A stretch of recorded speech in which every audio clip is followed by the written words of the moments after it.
Hello, everyone, and welcome to this live stream special. I'm so excited. This is like round 2 of learning, because imagine it's like the evening school of life, and we're going to learn all of the stuff that in the day you're too busy, because you're either running a business, working as part of a team, too busy to think about these stuff. But we're going to stop, have a breather, have a cheap glass of wine if you want, have a beer, have a coffee, whatever.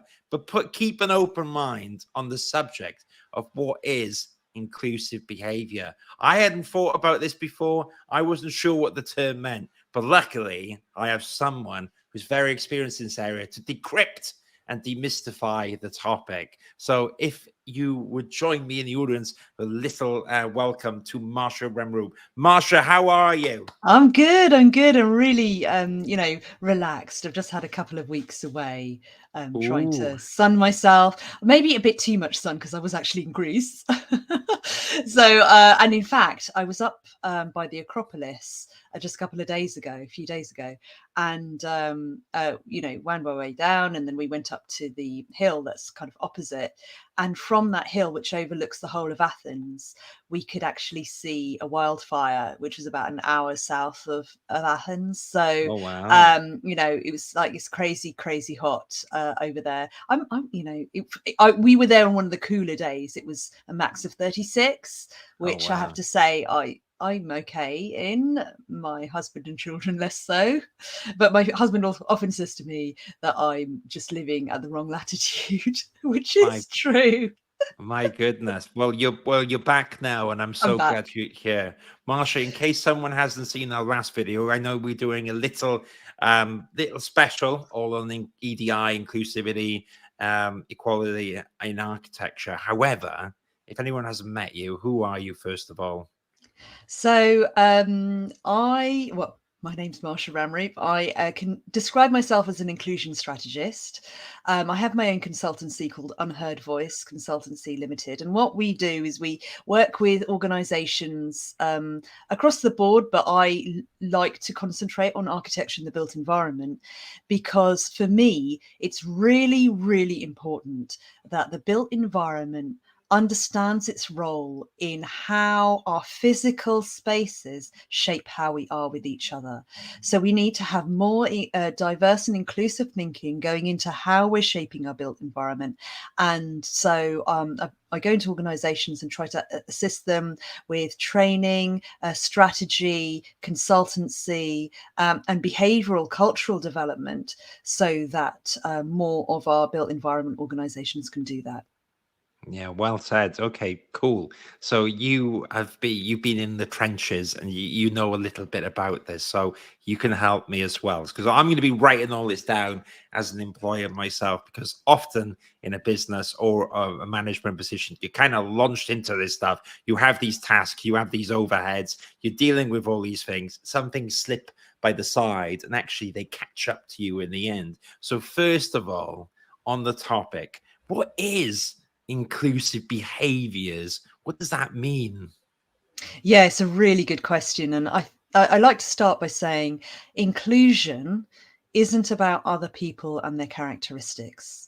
It is about us and our behaviors. So a lot of the time when we're talking about, EDI, equity, diversity and inclusion, people think it's kind of a policy.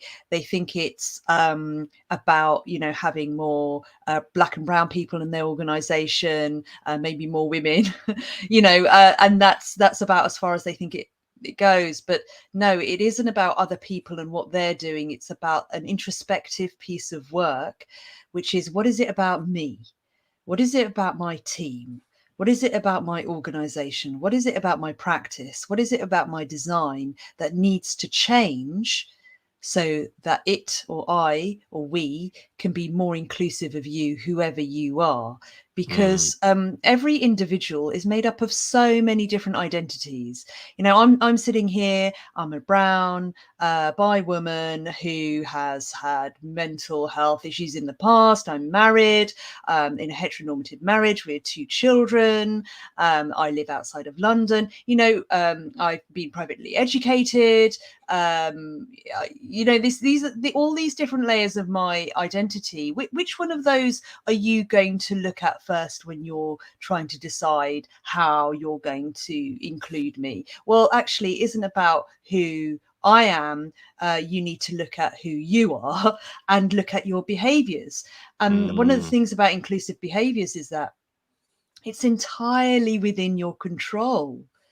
So that's how we can make change, is when we look in the mirror and we change our own world, then we change the world.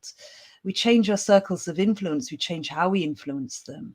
And so inclusive behaviors is about looking in the mirror and saying, what is it about me that needs to change so I could be more inclusive of you, whoever you are? Okay, all right. That helps the setting. Now, then that makes sense. So it is part of this is looking inwards as well as outwards. And so, okay, so we've decided what they are, but why are they important? Or and also some people might not think that affects architecture. So why is inclusive behaviors important in the broad sense in terms of architecture as well? So the question I tend to sort of then re-ask and say why it's important. Why would anyone consider it not to be important? Yeah. Someone show me the business case for not being inclusive and diverse, and there isn't one. So in terms of why it's important, there's so many different reasons. So let's start with the basic one, the one that everyone talks about, the business case for inclusion. When you have an inclusive culture as well as a diverse workforce, then you have, all the reports show, you outperform homogenous teams, that is teams of people who are more or less the same in terms of thinking and sometimes the way they look as well. And they're sort of 8 times more innovative, 6 times better business outcomes. But what that means is that inclusive behaviours that are required mean that we have to work harder at trying to understand each other in the way that we perspective take, understanding people's different lived experience, their backgrounds, their perspectives. And so they're important because they bring about better business outcomes. The second thing is it's just about better staff within an organization, say. It's brings about better staff engagement. So if you have an inclusive culture and everyone's behaving inclusively, then people are more engaged in their work. They want to be there, they're happier, they're more productive in what they're doing. And so you just have happier employees. The third reason is because it's just the humanity, way to show greater humanity for your fellow human being is to be inclusive of them. But really importantly to understand is this isn't something that necessarily comes naturally. We don't automatically say behave in a way that is secure. So when I say secure, I mean data secure or promoting health and safety. These are sometimes things that have to be taught to us and provide skills. But we know inherently, of course, it makes sense to, have better data security or to promote health and safety where we work. And so promoting inclusive behaviours has to sometimes be taught. And when you understand what that means, then you can practice it and it becomes more natural to be able to do it. So it's important because there's a business case, there's a staff engagement case, and it's the right thing to do to treat our fellow human in the right way. However, this doesn't always come naturally and it sometimes needs to be taught. Yeah, I agree. It's You know what? I haven't answered why it's important in architecture. That's all right. It's 7 o'clock. We're just chilling out. We're learning, but okay, I can see it why, because architecture, as much as the beautiful designs and the buildings at the end, there is a business behind architecture to get there. And we touched upon it in our pre-chat as well, where, of course, we want to do the beautiful buildings in the world, have to look after people to get there. We have to financially make sure things stack up and stuff. So it all gets muddled, doesn't it? However, you can expand upon it as well. Why do you think, Marsha, it's very important to businesses then in architecture? Well, there are four parts to it. There's it's important that we attract a range of people to join our practices and to join the profession. And if you don't demonstrate inclusive behaviours, people from underrepresented groups, those that are from, traditionally what people call a diverse range of groups, aren't coming into the profession. They're just not. All this, our statistics show that we're underrepresented in every single demographic that is not white, able-bodied, heterosexual men based in London. Every other group is underrepresented in the profession. So when you look at trying to attract non-white people, those who have declare anyway that they're disabled, women. Actually, women are being attracted, but they're leaving. But so that's a different story. So white, able-bodied, non-heteronormative people, or those who are out anyway, and then outside of London, then you start to look at, well, okay, all of those groups, how do we attract them in? Well, it's got to be about the culture, and that's about inclusive behaviours. So we need to attract a range of people into the profession, because if we don't have a range of people in the profession, then we don't have a range of ideas and truly representative ideas of our wider population that we're building in. So that's the first reason. So it's how we attract. Then how you treat, progress and retain people in the profession. This is where the point about women, off ramping at various different stages because of the traditionally, shall we say, misogynistic, sexist nature of the profession and the way it can be, especially in some of the larger, more old-fashioned practices. However, those are the ones that have the names, and so they get more attraction for people wanting to start and progress their careers. But we know that women are leaving these organizations, and so how we treat, progress and retain them, it's all about inclusive behaviors. And so then if you don't have the people coming into your practices and they're not staying, then how are you creating inclusive design? Well, to some extent, anyone should be able to create inclusive design by following the kinds of, great piece of work done by Paris Wilson and Jenny McLaughlin in creating the REBA inclusive design overlay that just came out recently. That's a fantastic piece of work for the REBA plan of work that you can put over and say, right, this is how we can do inclusive design. However, it would be more beneficial, and remember that 8 times more innovative outcomes from having a diverse team with inclusive cultures is going to have a more innovative approach to design and do things more inclusively out in the world if you have inclusive behaviours to help drive that psychological safety in to be able to challenge, innovate, learn and create inclusively. And then you need inclusive behaviours to do the fourth bit of work, which is how you do your client and community engagement, how you ensure that you're doing your procurement inclusively. So it's all that external stakeholder piece. You need inclusive behaviours to do that.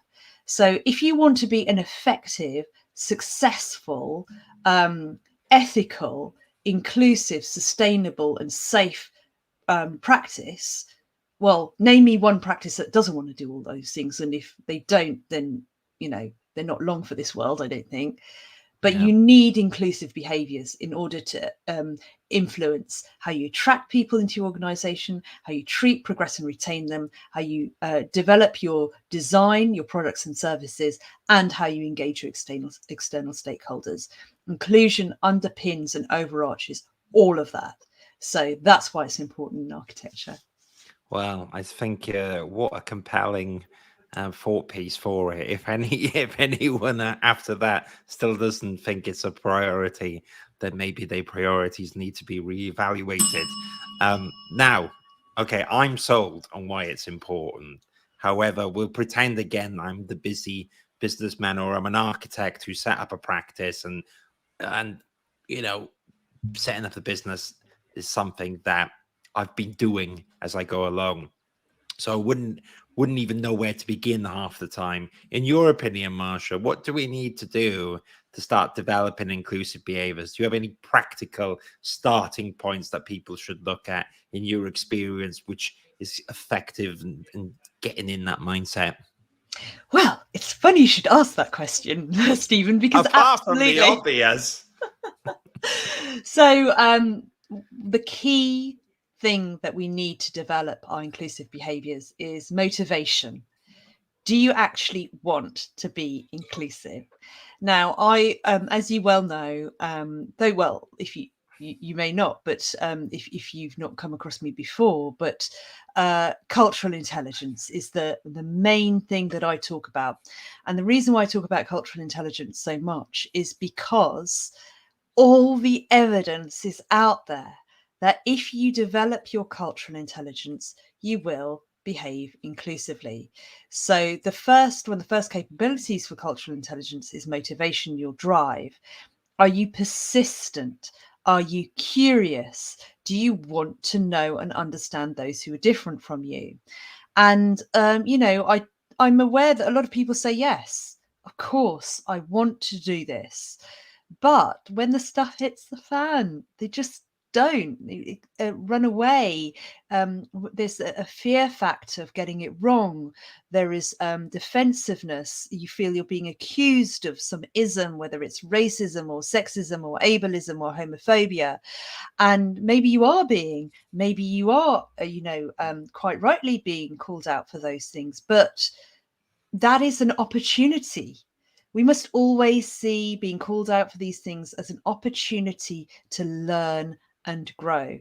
And, I'm going to be really upfront right now and say I was called out for this just last week on LinkedIn, quite seriously. So I had a point to make about the MOU that the 6 joint institutes of the built environment were making some progress. There was a photo taken of them in a meeting. Everyone in the photo bar, one person looked white, and that photo was called out for not being racially diverse. And I jumped in to defend the work that was being done in the photo.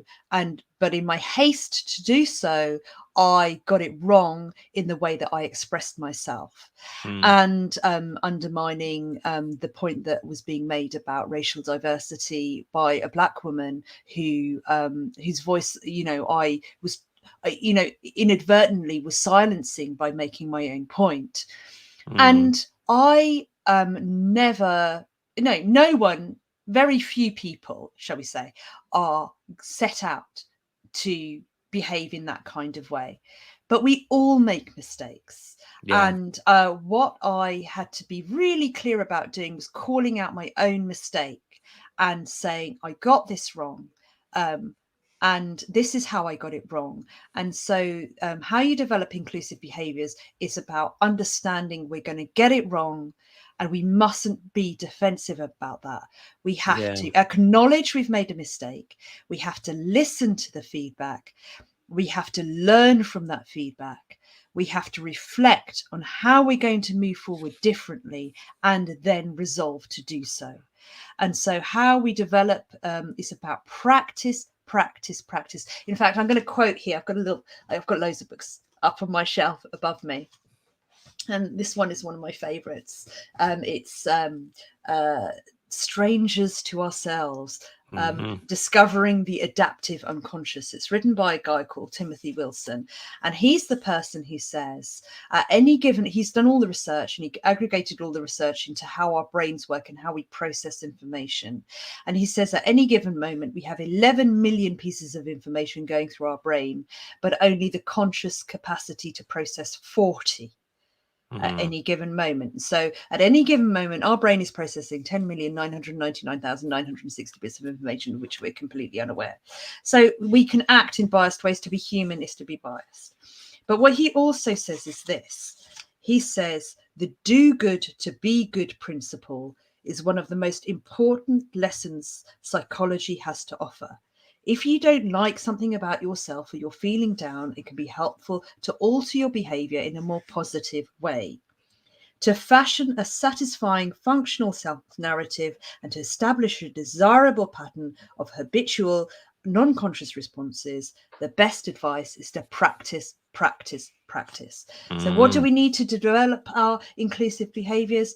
We need to practice them and acknowledge when we get things wrong, listen to the feedback, not be defensive about it, and develop our cultural intelligence. And then we can be more effective at developing our inclusive behaviors.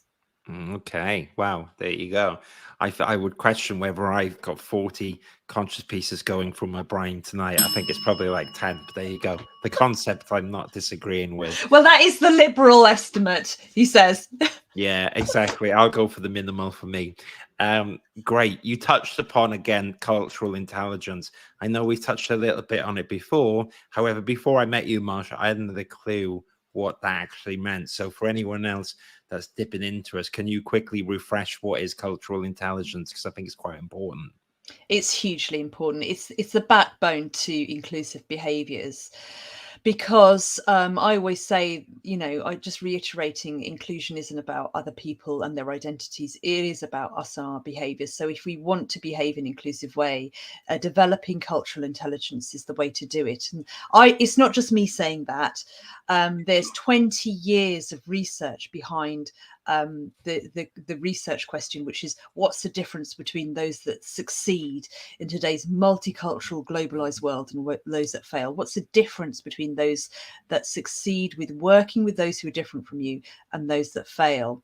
And just to be clear about what does it mean to succeed, is have you what you set out to achieve when working and relating across difference.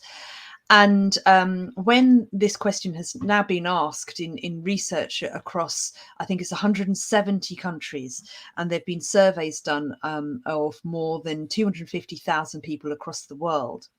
And the answer keeps coming back is that you need 4 capabilities to be culturally intelligent.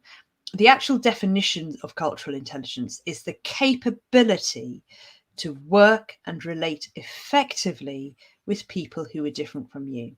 So capability, it's something that's malleable, it's something that can be improved, it's not set in stone. So that's the first thing. Capability to work, so it's functioning, it's the way that you go about do your day-to-day, but it's also relates, it's about relationships, it's the way that you interact with others. So the capability to work and relate effectively. So effectiveness is a key part of cultural intelligence, being able to, do so in a way that is actually going to get you to where you want to go. And then it's across difference. So cultural difference simply being, all visible and invisible difference. So all diversity. So it's not just age, gender, sexuality, race, disability, all the characteristics that might be described in the Equality Act of 2010 in the UK, but it's also, do you have access to technology? Do you have privately educated? What kind of educational background do you have? Where in the country do you live? So all of these things are part of your effectiveness to work and relate across difference. Because, say, for example, you are working with people who don't have as much access to great Wi-Fi. Is it really fair to ask them to work from home? So that's the kind of thing. Or are you going to fund better broadband for their home if that's what you want them to do? So these are the kinds of things that you need to think about if you're culturally intelligent. So cultural intelligence is also a measure as well as a skill. So it's also known as CQ because Q stands for quotient. So sometimes I talk about CQ, which is the measure, and cultural intelligence is the broader term. So how do you divide that into the 4 capabilities? So the research has shown that if you have drive, knowledge, strategy, and action, and you practice them and you work those up, and you continually improve them, and you listen to the feedback, and you're constantly open to learning and developing your cultural intelligence, then you will behave inclusively. All the research stacks up to say you're effective at working, relating cross difference if you're high in cultural intelligence. Okay, all right, makes sense. So I'm getting more and more open to it every time we talk. Now there might be, let's play devil's advocate here, one or two Please do. people that are listening that are sold on it. Maybe they're looking at it. Some people that are thinking, do you know what? I just don't have time for this because I'm not too sure how this is relevant to architecture, or where does it fit in design. I'm doing all this technical stuff here. I've got to get all those ROVA, CPD points and all this stuff. But where do I begin with, inclusivity, and why is it relevant? So in your words, where does it fit into design, Marsha? At every single part. So what I would say is a truly inclusive architect will not put pen to paper until they truly understand the context in which they're setting their piece. Yeah. So, and the way that you you understand the context is by going physically to the site and really experiencing, observing, talking to local businesses, communities, people about how they use that space. What does it mean to them? What kind of impact would it have to have anything being put in that space? And really acknowledging when people are being defensive about it, what that means. Why do they feel the way that they do about that? And when you are truly inclusive and listening to those voices, actually, you might come up with a design that's completely different to what you had originally had in your mind when you were commissioned or someone approached you to put something into a space, because that is what true innovation is. To be inclusive, safe, sustainable, and ethical in how you do your work.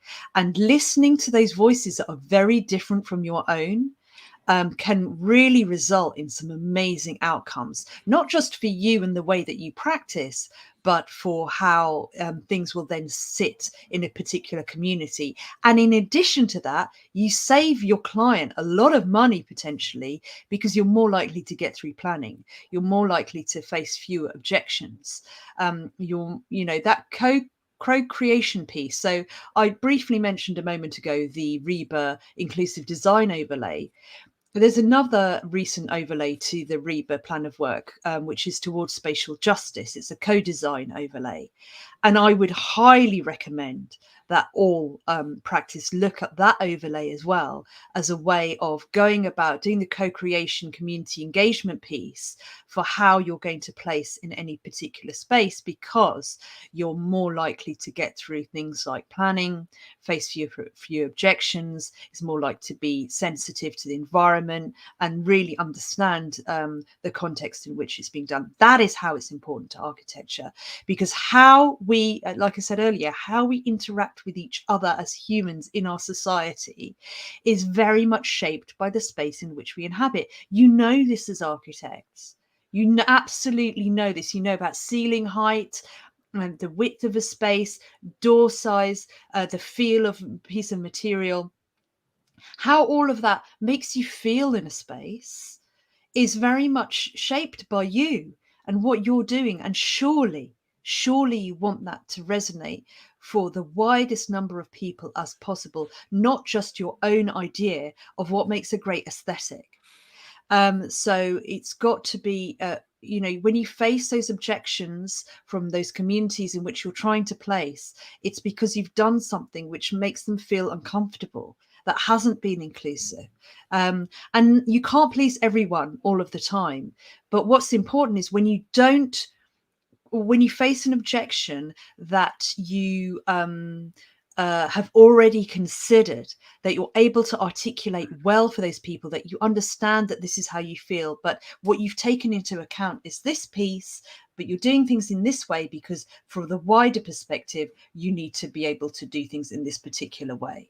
It's how you listen and respond to those objections in a thoughtful and considerate way, rather than, well, I'm sorry, it's just too late. We're not doing things that way anymore. So that's all part of the community engagement piece.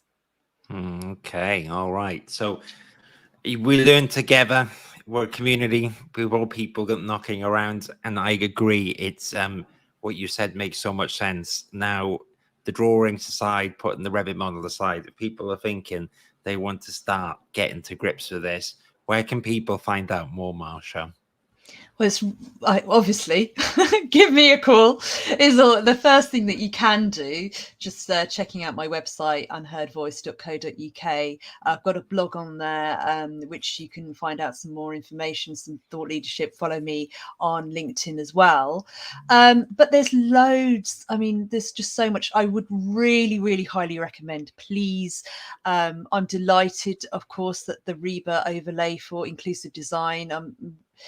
When Paris and Jenny and Alex Tate, who is one of the directors at REBA, and I sat down together like 2.5 years ago, whenever it was, to start to think about that overlay.